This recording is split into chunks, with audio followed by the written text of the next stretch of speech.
How are you doing? My name is Ben, and today we're going to talk about the Chesapeake Bayhawks. The Bayhawks were the most successful team to ever play in the MLL, and their history reflects this. With 6 Steinfeld Cups under their belt and the most dominant dynasty in the league's history, the Bayhawks were the poster child for the MLL as a whole. With legends like Gary Airgate, Greg Cutrano, and Lyle Thompson, they had some of the most recognizable players in all of lacrosse. But enough with the chit-chat, let's just jump right into the history. Founded as one of the original 6 franchises for the MLL's inaugural season, the Baltimore Bayhawks immediately began to dominate the regular season, finishing first in the league for its first 3 seasons, 2001 to 2003. They would go 11-5 in 2001, losing to the Lizards in the inaugural championship matchup. In 2002, they would improve, going 12-4 en route to winning the franchise's first Steinfeld Cup, along with getting revenge against the Lizards. As I mentioned in my New York Lizards video, these early championship matchups are what sparked the Lizards versus Bayhawks rivalry, arguably the best rivalry in the entire history of the MLL. I would say it's the best rivalry in the entire history of the MLL, but some might fight me on that. As for the 2003 season, the Bayhawks would go 7-4 and again advance to the championship game. They would lose once again to the Long Island Lizards for the second time in 3 years. This was a painful end, but the Bayhawks pushed on, and ultimately they would still find far more success than the Lizards ever did. The next year, the Bayhawks stagnated, going 7-5 along with losing to the Boston Cannons in the semifinal round. But in 2005, they would put it all back together again, beating the Rattlers in the semifinal 20-13, then defeating, you guessed it, their rival, the Long Island Lizards, 15-9 in the championship game.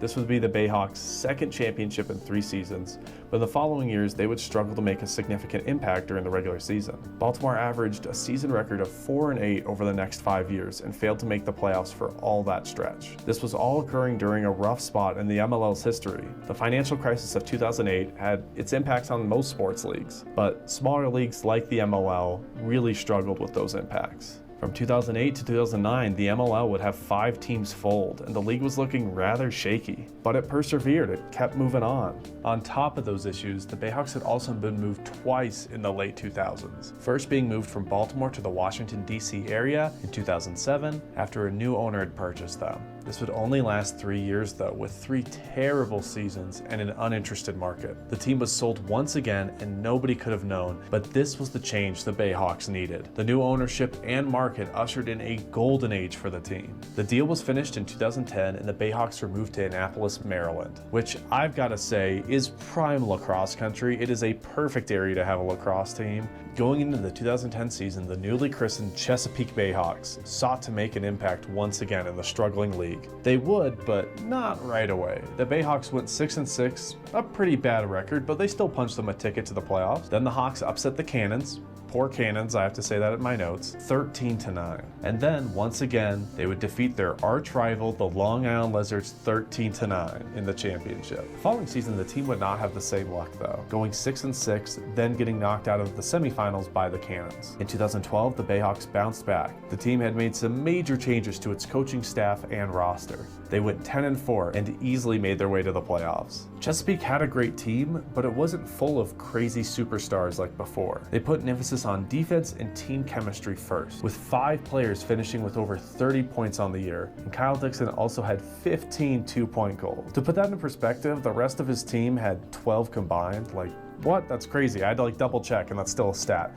That's just bonkers to get 15 2-point goals in a season. The Bayhawks would go on to defeat the Cannons in the semifinal round. Then Chesapeake would cap off their season with a championship win over the Denver Outlaws, 16-6. A dominant performance to finish off an incredible year. This made for the Bayhawks' 4th Steinfeld Cup and their 2nd in 3 years. The very next year, they did it again, going 9-5 en route to defeating the Hamilton Nationals in the semifinal, then beating out the Charlotte Hounds 10-9 in the championship game. They had not only gone back-to-back, but they had also forged for themselves a dynasty. The only other teams to come close to this feat are the Philadelphia Barrage, who went back-to-back in 2006 and 2007. Then there's the Denver Outlaws, who won 3 Steinfeld Cups over a 5-year span. As you can see, the Bayhawks remain in a different criteria regarding their legacy. They accomplished a feat few thought possible in the MLL. though this would be the ceiling for the Chesapeake Bayhawks. From 2014 to 2018, they would struggle to make any impact, making the playoffs once in that span and getting knocked out in the semifinal round. In 2019, they would reach the MLL's mountaintop for the last time, finishing the regular season 10-6, then defeating the Atlanta Blaze 14-13 in the semifinal round, and capping it all off with a Steinfeld Cup win over my Denver Outlaws 10-9. This put the franchise at 6 total Steinfeld Cup wins, and the closest teams to that tally are the New York Lizards, the Denver Outlaws, and the Philadelphia Barrage, who all won 3 Steinfeld Cups themselves. If you guys have watched any of my other videos,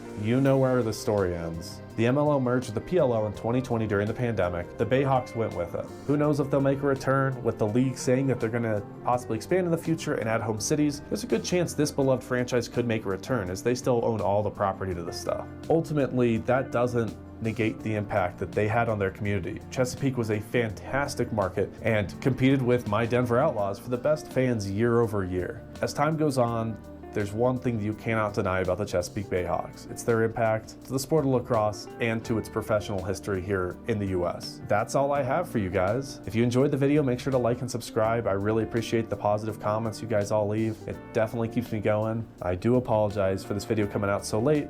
I've been busy with school, but I know you guys understand. I've explained it before. So before I let you guys go, I want to give a big shout out to Lax Farmer. I am in no way sponsored by him. I've not received a dime from him, but I really like his shirts. I love the designs, and he's a small time lacrosse apparel company. I couldn't recommend him more. This is one of the shirts here, Lacrosse Every Day. I think it looks freaking sweet. It has the writings on the side, some extra patterns, and it's like a more athletic material, I guess. But I really like the shirts. He sent out an encouraging message when I bought them. I was super thankful, so I'm gonna put it up here on screen. You can check out his website, and I will put a link down below. Again, this is totally unsponsored by him. I did reach out and tell him I was doing this, but yeah, couldn't recommend him enough. Give this guy some support. Follow him on Instagram, and you guys have a wonderful rest of your day. I will catch you in the next one.